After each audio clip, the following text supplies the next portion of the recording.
ayoko na nga pumunta sila sa mami sa Pilipinas. At yun yung ano, yung... Kumusta po mga kababayan? Ayan po tingnan yung mga CSOP na medyo may lagnat-lagnat pa pero ayan naglalaro po dito.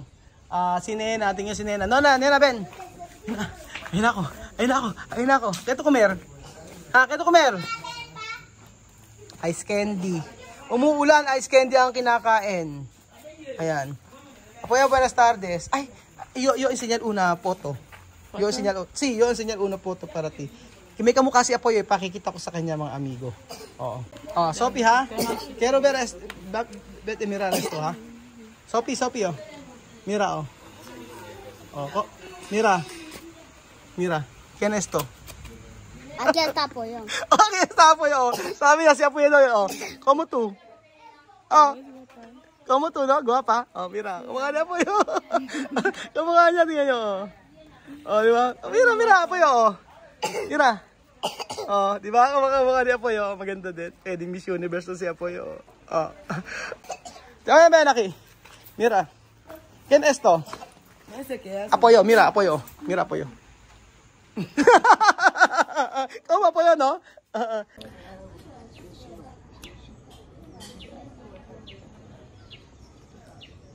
¿Cómo? Enseñan mo. Chuchuawa, ¿cómo? 1, 2, 3. Chuchuawa, chuchuawa. ¿Cómo? Después.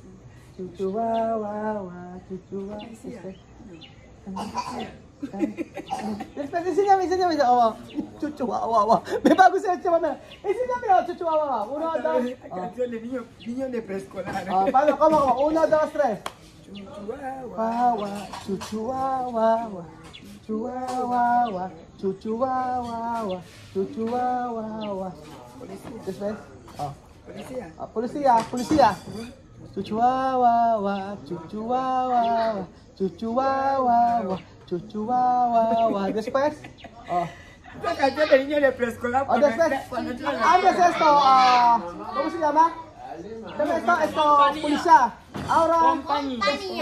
Pescado. Pescado. Chuchuawa. Ako tuturo eh. Chuchuawa. Ay, ako yun. Chuchuawa. Ayun, may ginagawa siya pa yun. Manos arriba. 1, 2, 3. Chuchuawa. Policía. Compañía. Chuchuawa. Puño cerrado. Cerrado. Dedos arriba. Hombros juntos. Después. Orejas atrás. Atrás. Cola hacia atrás. Después. Pie de pingüino. Pingüino. Fuera.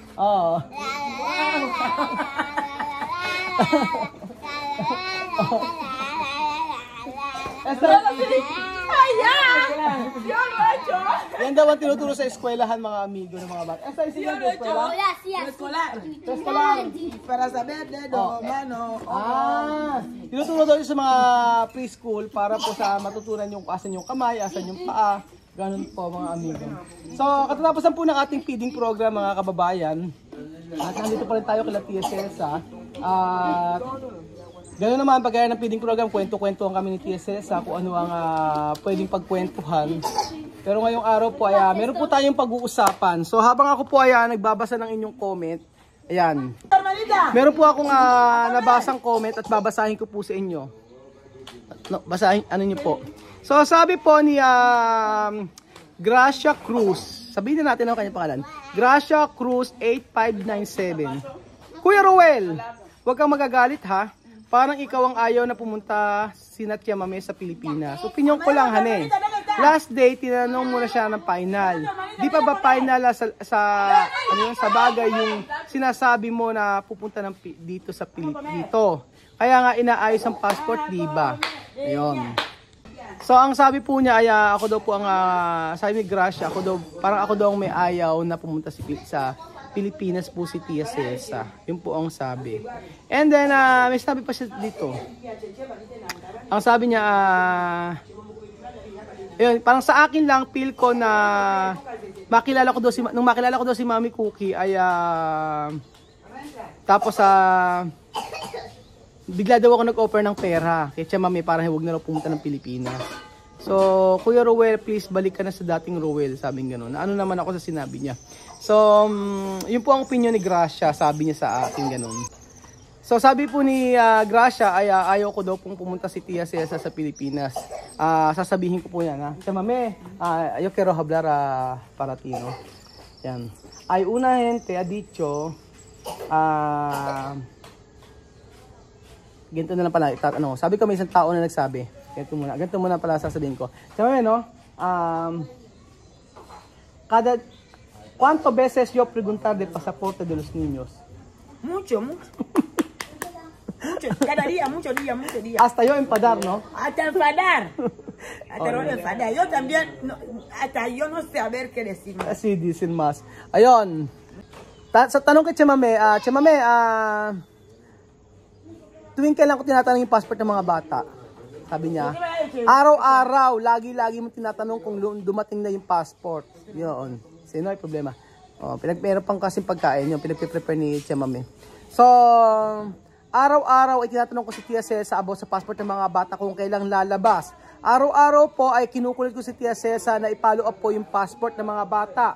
At araw-araw po ay nag-aaway kami ni Tia Cesa dahil sa passport. Hindi pala away, lagi ako nagagalit. Ako ang nagagalit kay Tia Cesa about sa passport dahil hanggang ngayon ay wala pa. So yung po mga ganon ay ibig sabihin ay ayaw kong pumunta sila sa Pilipinas. Alam niyo po mga amigo, mula nang dumating kami dito, sabi ko magre-resign ako at after 6 months ay makakauwi na ako agad.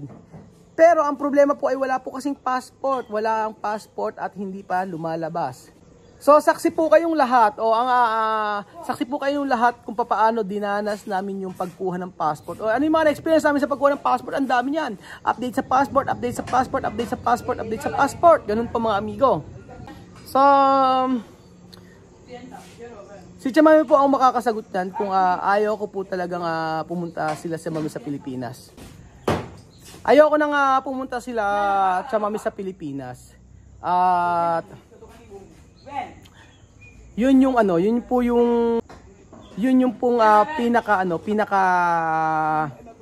pinaka malungkot na balita po na narinig ko na ayaw ko na raw pumunta sila Chamame sa Pilipinas. At hindi po yan totoo mga amigo. Direkta ko. Ang video po na ito ay hindi po kanegahan. Pero mainam pong pag-usapan po natin at para malaman nyo po. Dahil ito po ang sabi niya na ako talagang nalungkot. Ang sabi niya ay ito. Hindi ko naman sinasabing user si Kuya Rowel, pero 2 years na akong subscriber niya. Subaybay ako sa lahat ng video, subaybay ko rin ang buhay ni Chamame.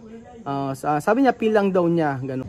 Sa loob po ng halos 2 taon na tayo nagba-vlog dito, nakita niyo po lahat ng mga ginawa ko para po sa mga ipupo. So, lahat po noon ay pasasalamat ko sa inyo dahil patuloy po kayong sumuporta sa akin. Ano man yung ibinibigay ko o ipinapakain natin sa mga bata dito sa feeding program, sa lahat-lahat po na naitulong natin hanggang nakauwi si Chamame sa Pilipinas, na-enjoy niya ang Pilipinas, nagawa natin yun, at maraming umayaw o ay maraming nagalit at sabi wag na pupunta sa Pilipinas, bakasyon pa lang yun ha.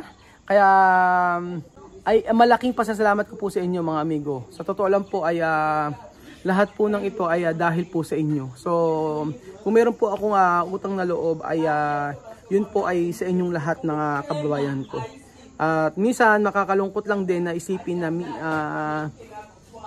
na hindi tayo sumusuporta sa nais ng ibang tao. 'Di ba dapat tayo ay para sa akin kung ano po ang gusto ng isang tao dapat po suportahan natin. And that kapag nag-fail pwede natin pag-pray at hindi natin kailangan na libakin o lahat naman po kasi ng lahat naman po ay walang imposible po mga amigo. So alam ko po concern po kayo sa aming lahat. Alam ko po na concern kayo sa amin lahat. Alam ko po na concern kayo kay Tia Cesa. So, wag niyo pong isipin na ang video na to kasi nababasa ko mga previous video na na-stress si Chamame, katatanong, na-stress siya. Hindi na-stress si Chamame. Ito po ay video na ginagawa natin. Wag niyo pong isipin na na-stress si Chamame sa mga aking tinatanong dahil ang totoo po niyan ay sinasagot ni Chamame base po sa kanyang nararamdaman. Chamame, no?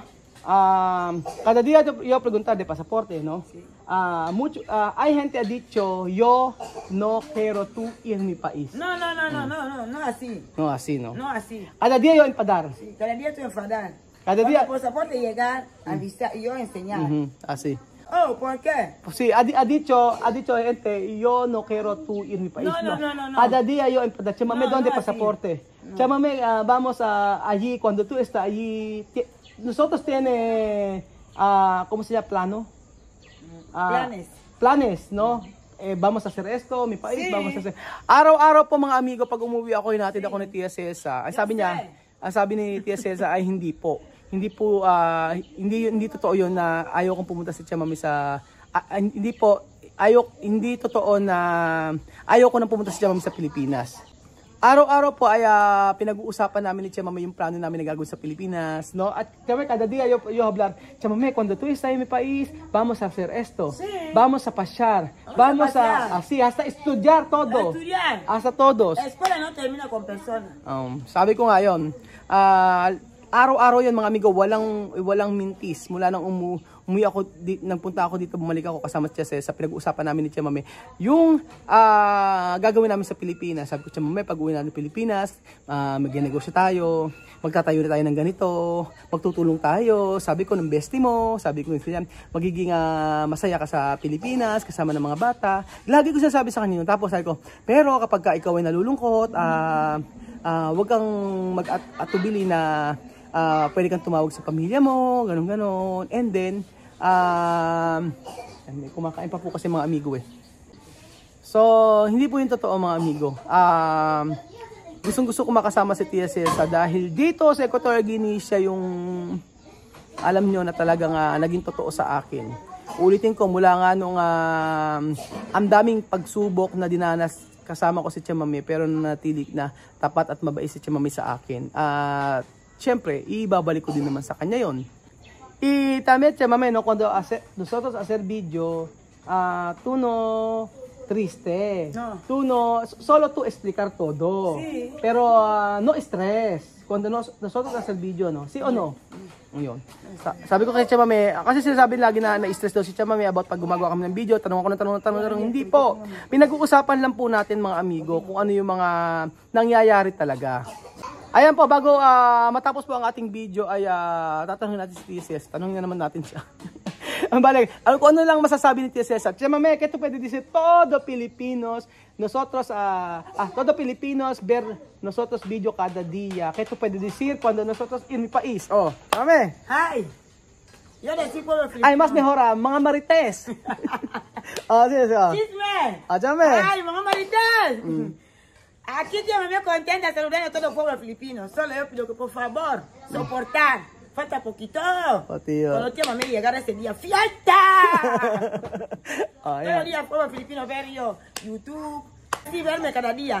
Yo dice gracias para el pueblo filipino, para mi vida. Por eso yo contenta. Cuando llegara ahí, ¡fiesta! Una semana, ¡fiesta!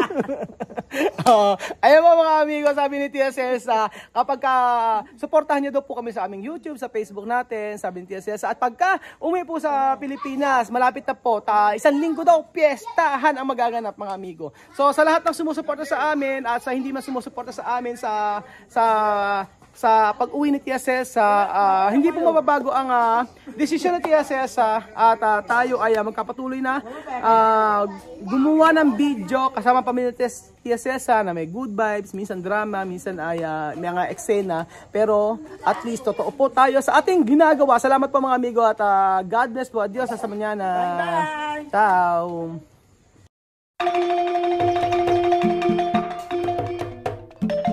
Na-appreciate ko yung paano sila nagdadasal.